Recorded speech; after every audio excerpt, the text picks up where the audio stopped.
Good morning students, welcome to Neha academy. Neha academy में आप सभी का स्वागत है। I am helping you to prepare this CTET exam. As I told you earlier, I have uploaded 4 videos till now. In yesterday video, I explained the full geography chapter of class 6. I hope all you have watched and like it. If you liked my video, please like and share it. So today I will teach you some important SST questions that are frequently asked in CTET exam. I hope you will like this video. If you like my videos, then please subscribe my channel and hit the bell icon for more videos. So let's start.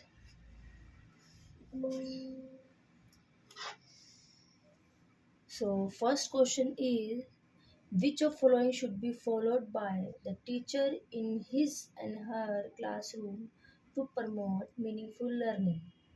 It means class में meaningful learning को बढ़ावा देने के लिए एक शिक्षक को क्या करना चाहिए? Giving those task to student which are challenging, बच्चों को वह टास्क देना जो उनके लिए चुनौतीपूर्ण हो, या फिर giving recall based task to the student, या बच्चों को ये केवल याद करने के लिए काम देना। Giving easy task to student, बच्चों को बहुत ही आसान टास्क दे देना, बहुत ही आसान कार्य दे देना करने के लिए। Promoting the culture of causing among the student, ये बच्चों के बीच उनकी संस्कृति से रिलेटेड क्यूज देना, क्यूज को बढ़ावा देना। सो बेस्ट आंसर इज विद्यार्थियों को चुनौतीपूर्ण कार्य देना, यानी बच्चों को ऐसे कार्य देना जो बच्चों को चुनौतीपूर्ण लगे और इंटरेस्टिंग लगे। ठीक है, so come to the next question. First question का आंसर है हमारा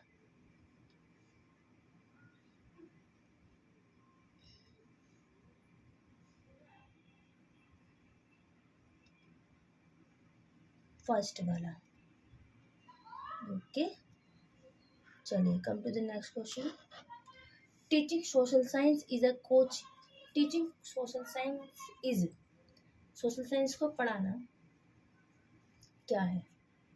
एक क्या है?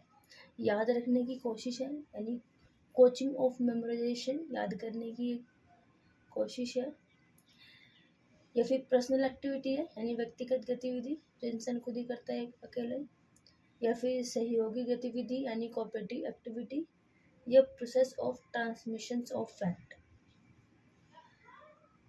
तो देखो, याद रखने की कोशिश तो होता ही नहीं है सोशल साइंस में। ऐसी चीज़ नहीं है कि हम सब कुछ याद कर लें, ठीक है, या फिर ये भी नहीं है कि खाली एक ही खुद ही सब चीज़ें कर लें, ठीक है।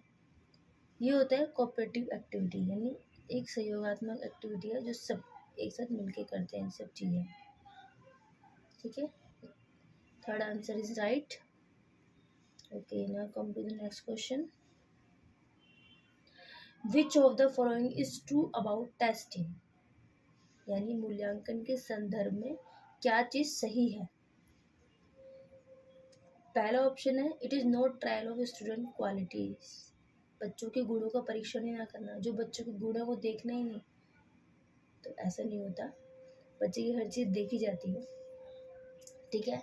सेकंड है, it is ground of critical examination, यानी कि बच्चों के आलोचनात्मक परीक्षा का आधार है। जो बच्चे एक कुछ भी गलत चीज़ बोलते हैं या फिर क्या कहते हैं, किस चीज़ की आलोचना करते हैं, उसका परीक्षण करना है? नो, यह तुलना का मानक नहीं है।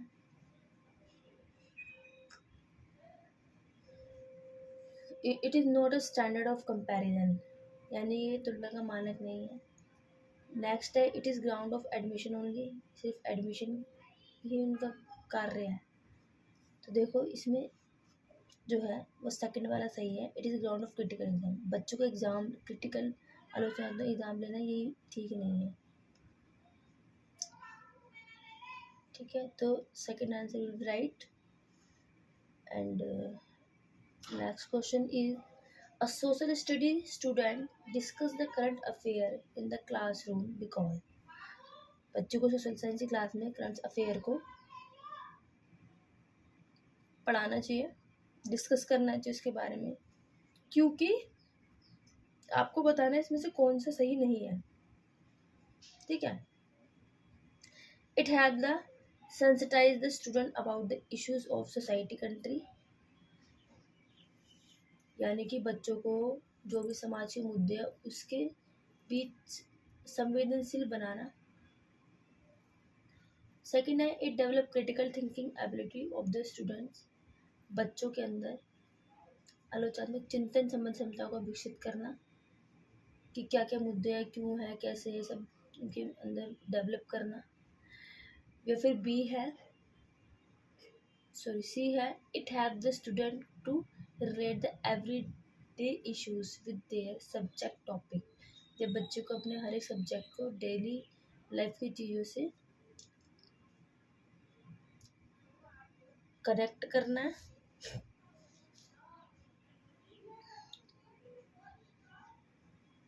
और डी है, it provide some entertainment of the student, ये बच्चों के लिए मनोरंजन प्रदान करता है। देखो करंट अफेयर बच्चों के लिए मनोरंजन प्रदान क्यों करेगा, ठीक है, बाकी सब तो ठीक है, बस ये मनोरंजन वाला गलत है, एंटरटेनमेंट नहीं कराता है। जो हम करंट अफेयर बच्चों को कराते हैं ये एंटरटेनमेंट नहीं कराता है, तो D will be the right answer. Okay, come to the next question 5. Which of following is an appropriate perception when a social science teacher is engaged in an activity in the classroom? It means कि जब एक सामाजिक विज्ञान शिक्षक कक्षा में एक गतिविधि में संकलन होती है तो उस हिसाब से क्या दृष्टिकोण होना चाहिए एक असिस्टेंट टीचर्स का। तो first option is the teacher does this only to complete her class in plan, क्या क्लास में टीचर को खाली लेसन प्लान कंप्लीट करना चाहिए? नो, किसी गतिविधि में किसी एक्टिविटी में यदि टीचर और बच्चे इन्वॉल्व है तो खाली लेसन प्लान कंप्लीट करना नहीं होता है, ठीक है।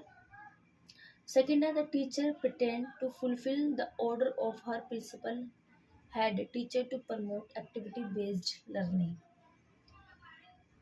या फिर शिक्षक अपनी जो प्रिंसिपल है, जो भी प्रधानाचार्य वाइस प्रिंसिपल है की गतिविधियों आधारित अधिगम को बढ़ावा देने के आदेश को पूर्ति करना भी नहीं करते, यानी कि प्रिंसिपल ने कोई ऑर्डर दे दिया कि आपको एक्टिविटी करनी है, सिर्फ उसे कंप्लीट करना होता है।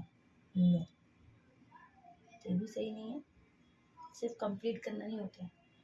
थर्ड ऑप्शन है, the teacher does not know why she is doing this, शिक्षक को पता ही नहीं है कि वो क्यों कर रही है। ये कैसा सवाल है, ये कैसा आंसर है भाई। शिक्षक को तो ऑब्वियसली किसी कोई एक्टिविटी यदि क्लास में करवा रही मैम तो क्यों करवा रही, बच्चों तो ऑब्वियसली बताते हैं कि एक्टिविटी हमने क्यों करवाई, आज किस पर्पज से कराई, तो ये तो आंसर बन ही नहीं सकता इसका किसी भी हाल में, ठीक है। नेक्स्ट है, the teacher believe the activity based learning help children to understand the concept. It means teacher को ये ट्रस्ट होता है, यानी विश्वास होता है कि गतिविधि आधारित जो अधिगम होता है वो अवधारणाओं को समझने में बच्चों की सहायता करते हैं, यानी कि जो भी बच्चों क्लास में एक्टिविटी करवाती है उससे बच्चे जल्दी सीखते हैं, यानी जल्दी कैच करते हैं और याद भी काफ़ी टाइम तक रखते हैं, भूलते भी नहीं है। So this is the best answer of this question. और बस यही 5 क्वेश्चन थे। आपको बस एक बात का ध्यान रखना है कि किसी भी क्वेश्चन में टीचर कभी भी ऐसा काम नहीं करेगी जिसमें बच्चे इन्वॉल्व ना हो। हमेशा आपको ऐसा आंसर ही चूज़ करना है जिसमें बच्चे इन्वॉल्व हो, बच्चे एक्टिव हो, बच्चे ज़्यादा सीख रहे हो, करके सीख रहे हो, ठीक है। तो हमेशा पॉजिटिव आंसर की तरफ आपको ध्यान रखना। और कई बार ऐसा लगता है कि सारे आंसर पॉजिटिव है, बट आपको बेस्ट चूज़ करना है कि बेस्ट आंसर कौन सा है। So if you like my video, please like, share and subscribe, and press the bell icon for more videos, and I will try to upload 1 and 2 videos daily. So thank you. I hope you will like it.